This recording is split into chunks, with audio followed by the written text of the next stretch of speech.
បាទផ្លែពួចបាទផ្លែពួចទុំផ្លែពួចទុំត្រាំជាមួយនឹង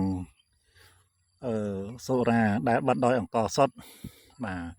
ជាប្រភេទថ្នាំជំនួយឈាមនិងបំប៉នកម្លាំងបាទ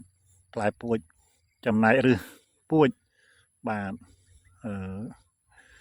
ជាប្រភេទថ្នាំបាទព្យាបាលជំងឺរោគស្ត្រីបាទស្បូនលាក់ឈាមបាទស្បូនលាក់ឈាមហ្នឹងគឺយើងយកឬពោចឬពួចបាទយកទៅដាំពិសាក្នុងមួយថ្ងៃបាទ20 ក្រាមបាទតែឬពួយអត់ពិបាកហូបទេបងប្អូនអាចដាក់30 ក្រាមក៏បានដែរអញ្ចឹងបានន័យថាពី20ទៅ30 ក្រាមដាំទឹកផឹកក្នុងមួយថ្ងៃព្យាបាលរោគស្បូនលាក់ឈាមបាទ